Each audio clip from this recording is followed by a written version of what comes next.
नुपुर, दो दफा जवाद ने अपनी बातों में कहा कि राइट विंग की सोच है इस देश के लिए घातक है। उन्होंने कहा ये आरएसएस की सोच है, ये मौजूदा सरकार की ऐसी सोच है जो एक तरीके के विचारों को प्रश्रय दे रही है, इसलिए वो ये कह रहे हैं कि ये सिलसिला रुकने वाला नहीं है।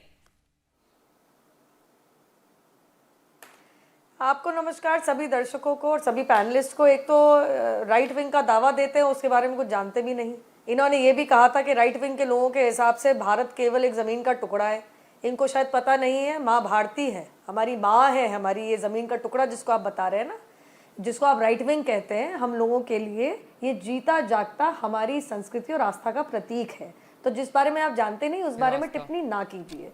दूसरी बात, इस डिबेट में मैं नीचे आई हूँ, बहुत डिले से आई हूँ, बहुत बाद में आई हूँ, लेकिन मैं इतना ज़रूर कहना चाहूँगी कि जो तमाम झगड़े हो रहे हैं, आप कुछ हिंदुओं की आस्था के ऊपर इतना ठेस लगाने में आप क्यों इतना ज़्यादा इंटरेस्टेड हैं कि जो कोर्ट ने जो निर्देश दिए हैं, कोर्ट ने जो ऑर्डर दिया है, उसको किसी भी तरीके से आप उसके विरोध में खड़ा होना चाहते हैं।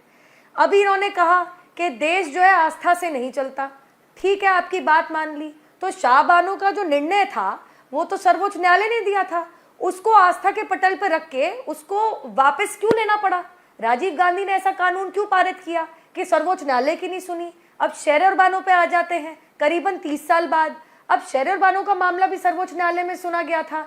अब जो अग्रीव पार्टी है वो तो जाएगी ना मीनाक्षी जी कोर्ट में। अब वो सर्वोच्च न्यायालय में अग्रीव पार्टी 5 याचिकाकर्ता पहुंच गई, उसके खिलाफ विरोध क्या हुआ? वो तो आस्था का विषय नहीं होना चाहिए था आपका, वो तो भैया सर्वोच्च न्यायालय ने कानून का विषय बनाया था। बकायदा बोला था कि आर्टिकल 14, 19, 21 के पटल पे ये जो 3 तलाक या इंस्टेंट तलाक की जो ये प्रैक्टिस है, ये उसको किस पे खरी उतरती है कि नहीं, ये लिटमस टेस्ट पास करती है कि नहीं करती है?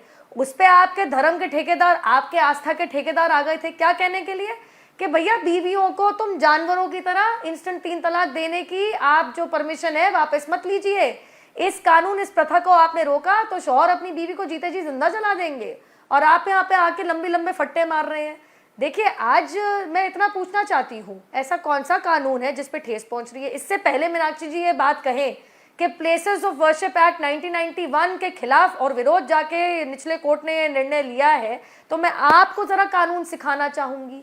सबसे पहले तो सुन लीजिए, कहीं पे भी प्लेसेस ऑफ वर्शिप एक्ट 1991 में कहीं पे भी रोक नहीं लगी है एएसआई के ऊपर किसी भी सर्वे को अंडरटेक करने पे, तो कहीं पे भी बार नहीं है। The places of worship act does not bar the archaeological survey of India from carrying any survey of any archaeological sites और एनी एंशिएंट मॉन्यूमेंट्स। अगर कोई भी मॉन्यूमेंट या कोई भी इमारत इस कैटेगरी में आ जाती है तो उसका बकायदा एएसआई सर्वे कर सकता है। और देखिए, अगर आपको कानून पे हल्का सा भी रत्ती भर सा, अगर इतना सा भी आस्था कानून पे भी होती तो ये सब यहाँ पे हटकंडे अपना के ये सब बवाल नहीं मचा रहे होते। दूसरी बार कोर्ट ने कह दिया है कि इसका सर्वे करके 17 तारीख तक ताला खोलो, सर्वे करो और रिपोर्ट और वीडियोग्राफी हमारे पास वापस लाओ।